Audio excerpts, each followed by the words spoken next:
हाँ जी। आप क्या हो? आप केले का छिलका नहीं हो। बिल्कुल। आप वो हो जो इसको धारण करके बैठा है। वो कौन है जो इसको जिसने धारण किया है? वो कौन है? हाँ, वो तो जीव है जी। हाँ, जीव है। तो तुम्हारा क्या स्वरूप हुआ? जीव स्वरूप हुआ। हाँ सर। अब जीव क्यों बोला है हमें? क्योंकि हमने 5 तत्वों का शरीर धारण किया। हाँ जी। जीव 5 तत्वों का शरीर धारण करता है, इसीलिए अपने आप को शरीर मान बैठता है हाँ जी। और शरीर की मृत्यु होने का भय खाता है उसे। बिल्कुल। जीव सोई जो जुग जुग जीवे है, तो वो मुक अमर, क्योंकि जुग जुग जी रहा है। ईश्वर अंश जीव अविनाशी, अविनाशी है, हाँ जी। मरता नहीं है, लेकिन डरता है। डरता क्यों है? क्योंकि वो अपने आप को जीव भी नहीं समझ पा रहा है, वो अपने आप को शरीर मान रहा है। ठीक मान रहा है। अब कबीर साहब का भी शरीर है, हाँ जी। लेकिन हमने शरीर वो धारण कहाँ किया? हमने गर्भ में माँ के, हाँ जी। इसलिए हम जीव कहला रहे हैं। हाँ जी। अब कबीर साहब किसी गर्भ में जाते नहीं। हाँ जी। ना हम लीना गर्भ बसेरा बालक होए दिखलाया, हाँ जी। कि मैंने बालक होके दिखला दिया तुम्हें, बालक होके। ओके। और बालक से पहले में क्या था? जीव।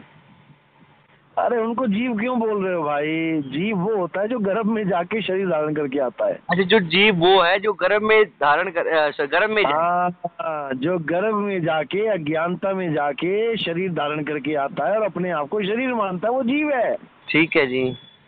जो परमात्मा है वो गर्भ में नहीं जाता, वो जीवों को बचाने के लिए एक इंसान का चोला धारण करता है। वो चोला 5 तत्वों का नहीं होता है, वो काटे कटे ना, जलाए जले ना। ठीक है जी। समझ रहे हो? जी हाँ। वो परमात्मा है, लेकिन शरीर नहीं। शरीर तो इसलिए धारण किया है क्योंकि हमने धारण कर लिया है।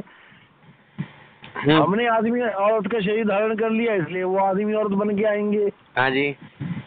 अगर वो गधा कुत्ता हाथी घोड़ा बन के आ जाए तो हम क्या समझेंगे उनकी भाषा? ये भी बात सही है जी। पर सर, इसीलिए सर है। एक बात थी, एक कबीर जी से ऊपर भी कुछ है, उनका कुछ कबीर जी से ऊपर कुछ नहीं है, लेकिन कबीर साहब के शरीर से ऊपर बहुत कुछ है। ठीक। अगर तुम कबीर साहब को शरीर मान रहे हो कि दाढ़ी वाले बाबा जी कबीर हैं, हाँ जी। तो उससे ऊपर बहुत कुछ है। हाँ जी। हाँ। लेकिन जब आप कबीर साहब को असली स्वरूप में जान लेते हो, शब्द रूप में, समझ रूप। तब उसके ऊपर कुछ नहीं है। हाँ। तो कहते हैं हम हैं शब्द शब्द हम माही, शब्द से भिन्न और कछु नाही, शब्द न बिन से देही, कहें कबीर हम शब्द संगी। हाँ जी। हाँ। शब्द से आगे कुछ नहीं है। अब शब्द में फर्क है, शब्द में भेद है। कैसे? हाँ कोई जी। सोहम शब्द दे रहा है, हाँ जी। कोई ओम शब्द दे रहा है, कोई 5 शब्द दे रहा है, कोई 10 दे रहा है, कोई अनंतनाथ दे रहा है। हाँ जी। कैसे पहचाने कौन सा असली है कौन सा नकली? हाँ जी। तो वो बाणी पढ़ो, मोको कहाँ ढूंढे रे बंदे, मैं तो तेरे पास में। नहीं। अब जितने प्राण योगी हैं वो क्या कहते हैं? श्वासों वाले की उस श्वासा में है परमात्मा छुपा हुआ। हाँ जी। और कबीर साहब कह रहे, अरे ना है प्राण में, नहीं प्राण में, नहीं पिंड में, हाँ जी। ना ब्रह्मांड आकाश में, और नाम है जप में, नाम है तप में। ना किसी मंत्र के जाप करने से मैं मिलने वाला, ना कोई तपस्या करने से मैं मिलने वाला। हाँ जी। हाँ सब सर। बिल्कुल साफ मना कर दिया हर चीज को। हाँ जी। तो ना तो जाप करना है मंत्रों का, ना अजपा जाप करना है कि सोहंग सोहंग कर रहे हो, हाँ जी। श्वास ऊपर लिया सो छोड़ा हंग, ये भी काल का ही जाल है भाई। हाँ जी। सोहंग आवे सोहंग जावे, सोहंग काल सबन को खावे, जो जन होंगे जौहरी रतन लेंगे बिलगाए, सोहंग सोहंग जपी मुआ मिथ्या जन्म गवाए। भाई। सोहंग सोहंग तो राम कृष्ण हनुमान जी भी करके चले गए यहाँ से। हाँ जी। हाँ सत वचन। हाँ, किसी का कल्याण नहीं हो पाया। कल्याण उसका होगा जो अपने असली स्वरूप को जान लेगा, हाँ। जो सतनाम को जान लेगा। सतनाम कोई मंत्र नहीं है कि मुंह से सतनाम सतनाम जपना है। सत्य नाम कोई नाम नहीं, ये है आपन रूप, और जो जाने इस भेद को पावे आप स्वरूप। वो अपना स्वरूप प्राप्त कर लेता है, जो असली स्वरूप है, जो देही के पीछे है, यानी इस काया से पीछे। जिसने काया ओढ़ी है वो काया से पीछे है। हाँ। काया तो उसने ओढ़ रखी है आदमी और औरत की, हाँ जी। जैसे हमने ओढ़ी है। तो हम आदमी और औरत नहीं है। कबीर साहब आदमी नहीं है, मीराबाई औरत नहीं है, राम जी आदमी नहीं है, सीता औरत नहीं है।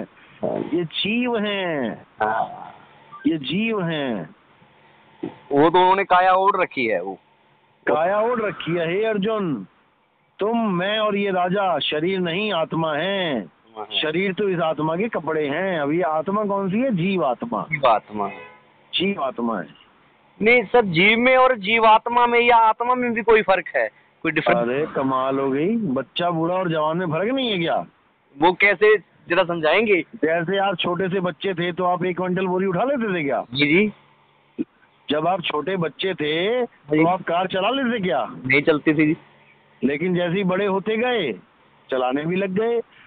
50 किलो की बोरी उठाने भी लग गए। ये तो आप ही हो। हाँ जी। जो बच्चा था वो आप ही तो थे। हाँ, बच्चा तो मैं ही था जी। हाँ, तो आप ही जवान हो गए, अवस्था में बदलाव आ गया।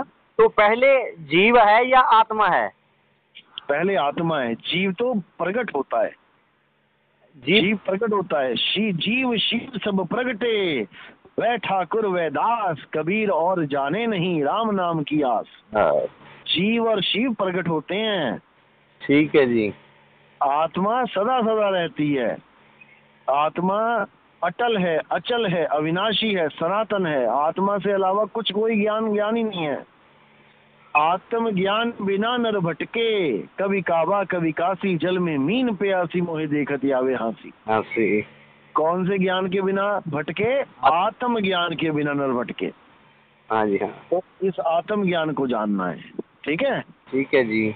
चलो, बहुत अच्छी बात है। और जो रिकॉर्डिंग की है ना, मुझे भेज देना, किसी के काम आ जाएगी, यूट्यूब पे डाल देंगे। ठीक है जी। मन और आत्मा साहिब, ये जो मन और आत्मा में भी कोई डिफरेंस है? अरे बहुत बड़ा डिफरेंस है। क्या बात कर रहे हो आप? आपके गुरुजी ने कुछ बताया नहीं क्या? ये मन क्या है, जीव क्या है, ब्रह्म क्या है, पार ब्रह्म क्या है, माया क्या है, 3 गुण क्या है, 5 तत्व क्या है, 25 प्रकृति क्या है? कुछ भी बताया नहीं क्या? केवल नाम दे दिया। कोई जीव और मन को कोई कुछ बोल रहा है, कोई कुछ बोल रहा है। अरे कोई क्या बोल रहा है उसको जाने दो। है जी? कोई क्या बोल रहा है उसको, आवाज सत्य क्या है? तो कोई कुछ बोल रहा है उसको जाने दो। हाँ जी। सत्य क्या है उसको जानो। हाँ जी। जो सत्य है वो सत्य ही है। सत्य को पकड़ो। तो साहिब सत्य को परखो। सत्य क्या है? सत्य को परखो। सत्संग सुनो, सत्संग से पता लगता है कि सत्य क्या है। फोन पे नहीं समझ में आएगा। सत्संग सुनो, हमारे सत्संग 1 नंबर से सुनो, आप हर चीज समझ में आएगी। ठीक है जी। हाँ, पक्षपात मत करना कि नहीं मेरे गुरुजी नहीं तेरे गुरुजी। गुरु ज्ञान होता है, गुरु ज्ञान है, फिर नहीं होता किसी का गुरु। बिल्कुल। ठीक है ना? चलो, नहीं बैठा है।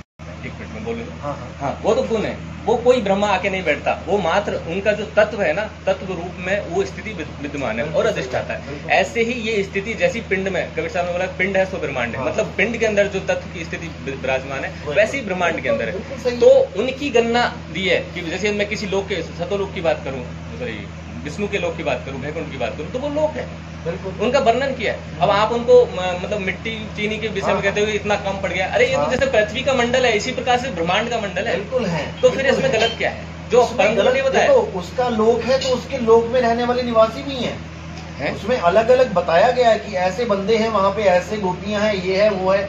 आपके लोक में अगर बंदा ही नहीं है तो फिर वो लोक किस काम का? नहीं है। मैं ऐसा नहीं बोला कि वो नहीं है। तो फिर ध्येय के अलावा तुम्हारा स्वरूप तो बताओ, किस स्वरूप में रहोगे? हाँ भाई ना, बात बैठ। हाँ, तो बताओ किस स्वरूप में रहोगे भैया।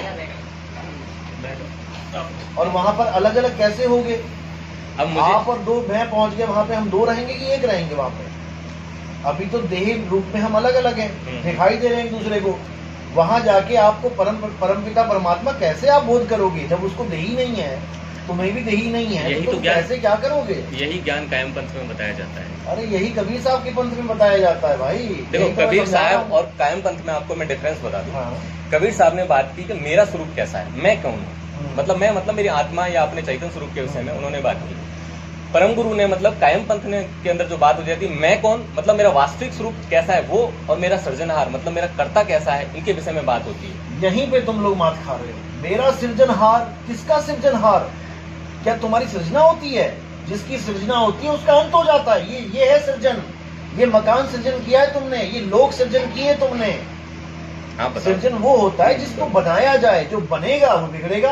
अरे भाई मुझे कौन सृजन करेगा? हे अर्जुन, तू, मैं और ये राजा महाराजा, ऐसा कोई समय नहीं था जब हम नहीं थे, और ऐसा कोई समय नहीं आएगा जब हम नहीं होंगे। कौन किसकी सृजना करेगा? मैं बोलूं, यहीं पर मतभेद है। बोलो। कबीर पंथ के अंदर, हमारे पंथ के अंदर भिन्नता यही है कि हम एक कर्ता मालिक को मानते हैं। कर्ता कोई है, वो जहां भी रहता है, जिस भी जगह रहता है, जिस भी स्थिति में रहता है, वो है। उसके ही सब जितने भी घाट हैं, उन सभी घाटों के अंदर उसी के अंश विराजमान है। उन्हीं अंशों के माध्यम से ये घाट चलता है। जैसे आप बोलते हैं आत्मा, लेकिन हम आत्मा, परमात्मा और अंश, ये तीनों स्थितियां अलग हैं। आप कहते हो मेरा स्वरूप कैसा है, मेरा आत्म स्वरूप कैसा है। परम गुरु कहते हैं कि हमारा आत्मा का स्वरूप अलग है, हमारा परमात्मा का स्वरूप अलग है, और हमारा जो चैतन्य अंश है उसका स्वरूप अलग है। और उन्होंने जो जगत बनाना, जो सृष्टि की रचना, उसका एक एक तत्व का कौन सी देह, आपकी देह तो किससे बनी है? यदि देवों की देह के विषय में बात करूं तो उनकी देह भी किस तत्व से बनी है? इसमें एक पूरा नहीं किया।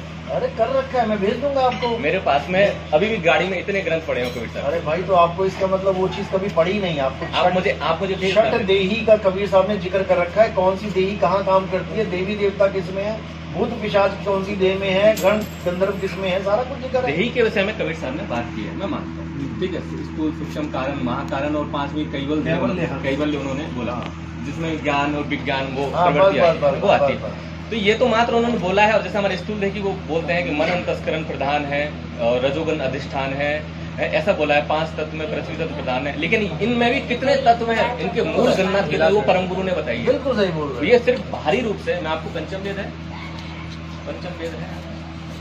वो आपका वेद हिंदी में छपने वाला है। हिंदी में छपने वाला, पहले गुजराती में। मतलब एक्चुअली जो साखियां लिखी गई हैं वो मूल तो प्राकृत भाषा में लिखी गई है, और साखियां मूल प्राकृत में, और जो गद्य विभाग है वो भी गुजराती प्राकृत विभाग में मिक्स है। नहीं है कोई भी ग्रंथ होता है तो उसमें लिखा हुआ है, उसका हिंदी पहले गुजराती में था तो गुजराती ट्रांसलेशन हो गया। अब हम हिंदी ट्रांसलेशन हमने किया। अच्छा, आप ही लोग हमने किया, फाइनल हो गया है। हमारे बाबू जी जो है वो हिंदी के प्रोफेसर है। तो कहने का मतलब मेरा यह है कि वास्तव में कौन सी स्थिति कहाँ से चली। आप बोलते हो कि यहाँ पे हमारा वो ब्रह्मरंध्र है, तो उन्होंने उसका चप्पा खोल दिया। कबीर साहब ने खोल रखा है। बात ये नहीं है कबीर साहब के उसमें सिर्फ आत्मा अपने स्वरूप में कौन, सिर्फ यही ज्ञान है। कौन सा ग्रंथ पढ़ लिया मुझे ये बताओ। आप किस ग्रंथ की बात करो, मैं उसको बात बताओ तो सही, कौन सा बड़ा, फिर हम बात करेंगे आगे। देखो एक बात, आप उस ग्रंथ का नाम बताइए जिसमें कर्ता मालिक के बारे में कबीर साहब ने बोला। वो तो कह रहे हैं भाई रे, 2 जगदीश कहाँ से आया, कहो कौन बोलाया। वो कह रहे हैं 2 परमात्मा है नहीं, एक ही है, लेकिन वो तुमसे भिन्न भी नहीं है। वो सब में रम रहा है, रमता राम है वो सब में, लेकिन वो ऐसा नहीं है कि तुम कहो मेरे शरीर के अंदर है। किसने बोला?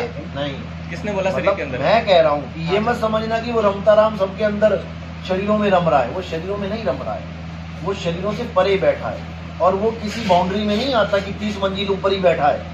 ऐसा नहीं है बिल्कुल। इस चीज को दिमाग से निकाल देना। नहीं, हम तो दिमाग में साहब, हमारे तो एकदम फंडामेंटल क्लियर है। हम हमारे यहाँ कबीर साहब कहते हैं कि किसी लोक में नहीं जाना है। कोई कैवल्य लोक होए, कोई ब्रह्मलोक होए, कोई शिवलोक होए, जिस लोक में तुम चले गए तो तुम प्रजा बन के बैठ जाओगे। वहाँ पे लोक में होती प्रजा है। साहब जी एक सेकंड। हाँ बोलो। कबीर साहब स्वयं भगवान, वो छोड़ दो, भगवान है कि वो है, वो छोड़ दो। कुछ तो बताओ। वो जो आप है वही हम है। नहीं कबीर नहीं धर्मदास, अक्षर एक सब घटई निवास, वाही को सतपुरुष कहिए, आदि अंत अक्षर गह रहिए। कबीर साहब उस अविनाशी परमात्मा की बात कर रहे हैं जो सब में रमा हुआ है। सब घट मेरा साइया, सुनी सेज ना कोई। कबीर साहब को हम शरीर नहीं बोलते। आप क्या सुनना चाहते हो? मैं ये सुनना चाहता हूँ कबीर साहब स्वयं भगवान क्या? आप भी भगवान हो। वो तो ये कह रहे हैं तुम खुद को भी जान लो, तुम भी भगवान हो, तुम भी सृष्टि करता हो। तुम नहीं हो क्या? हम सब सृष्टि करता है। बिना हमारे सृष्टि चला के दिखाए। कौन सा परम गुरु है? अगर मैं शादी ना करवाऊं किसी के बच्चों की, कौन सा परम गुरु है सृष्टि रचना वाला? यहाँ बच्चे पैदा करके दिखा दे। अब एक बात बोलूं मैंने। हाँ, आपने बोला कि बिना उसके बच्चे पैदा नहीं हो सकते। हाँ? कहने का मतलब कोई करने वाला है। इसी प्रकार इस जगत को भी बनाने वाला कोई करता अलग है। सुनो पहले समझ लो। आप बच्चे को केवल एक बच्चा मत समझो। बच्चा 2 चीजों का मेल है। एक है शरीर और एक है वो जीवात्मा। इन दोनों का मेल है, वो एक नहीं है। आप जिसको कह रहे हो सर्जना, वो शरीर की सर्जना होती है माँ के गर्भ में। साहब सर्जना और सृजनहार दोनों में हम। अरे भाई सुन लो, परमात्मा ने सारी दुनिया बनाई। परमात्मा ने जो पहला बंदा बनाया, मान के चलो, वो किसके गर्भ में आया? बताओ, जो पहला बंदा इस दुनिया में आया, कोई तो आया ना। कौन सी माँ के गर्भ में आया वो, जब कोई माँ ही नहीं है वहां पे? चलो एक बात बताओ। अरे जो मेरी बात है उस पे आओ ना पहले। नहीं, मैं आपकी बात कह रहे हो वो सृजना करता है। मुझे ये बताओ, कोई तो पहला बंदा आया इस दुनिया में कि सारी भीड़ उठा के बोरी फेंक दी? नहीं, आप ये बताओ, कोई तो पहला आदमी आया, वो किसके गर्भ में आया जब कोई माँ ही नहीं थी? अगर उसने पहली औरत बनाई तो बिना पति के वो माँ कैसे बन गई, यही बता दो। तो क्या सृष्टि का प्रारंभ और अंत है? यही समझा रहा हूँ, इसको बीजक पढ़ो, उसमें बता रखा है सृष्टि कैसे बनी है। आप तो अभी सोच भी नहीं सकते सृष्टि कैसे बनी है। आपने केवल ये समझ लिया कि हाँ वो परम गुरु है और वो सृजनहार है। मैं कह रहा हूँ पहला आदमी किसके गर्भ में आया? अगर वो बिना गर्भ के आया तो फिर क्यों नहीं गर्भ के बिना आके आया कोई, ये बता दो मुझे। इन सबका खुलासा कहने का मतलब करोड़ों भी क्वेश्चन जो है तो परम गुरु ने भाई करो। मैं यहाँ खुलासे के लिए तो बैठा हूँ। आप शांति से बात करो तो बड़ा आनंद आएगा। अरे मेरी आवाज ही ऐसी है भाई, मेरे सत्संग तो तुम लोगे यार, ये सामने वाले को भी बोलने का मौका दे तो अच्छी बात है। तुम्हें मौका दे दिया, बोलो। पहला आदमी आदम आया, मान के चलो मुसलमानों के हिसाब से। आदम किसके गर्भ में आया बताओ? हवा में से आ गया आदम। मैं आप बोलूं? हाँ बोलो। अब आपने क्वेश्चन किया, मैं इसी संदर्भ में क्वेश्चन पूछना चाहता हूँ, क्या इस सृष्टि का कोई आदि और अंत है? अरे मैं जो कह रहा हूँ पहले उसका तो जवाब दोगे तो मैं तुरंत आपका जवाब दूंगा। बिना आदि और अंत के कैसे नहीं होगा? आदि है, आदि है, बिल्कुल है, और अंत भी होगा, बिल्कुल होगा। फिर दोबारा स्टार्टिंग होगी कैसे? बिल्कुल होगा।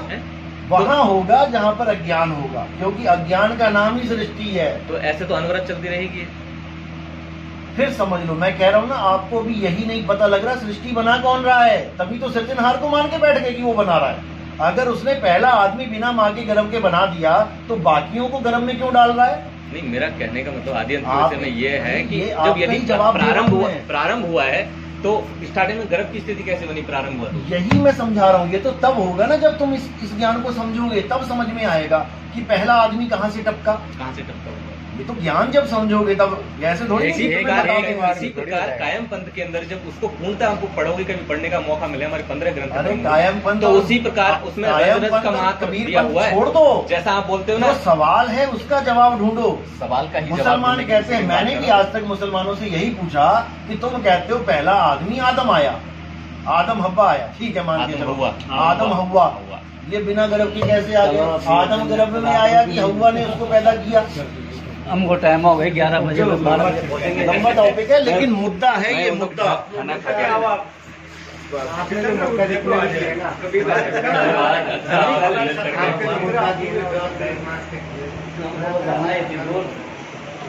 चलो साहब, सत केवल साहिब के यहाँ समझाया जा रहा है। साकार रूप में तो किसी चीज को समाज को देख लो, पापा देख लो, उसके बाद में निराकार में जाओगे, फिर तक जाएंगे, तब से बहुत बढ़िया। सुनो, अब सुनो आपके सवाल का जवाब। जब पहली बार निराकार से साकार बन गया तो आज क्यों नहीं बन सकता? नहीं बन रहा है, बताओ। आप बताओ ना, माँ बाप की शादियाँ क्यों कर रहे हैं? बना के दिखाओ साकार निराकार के अंदर से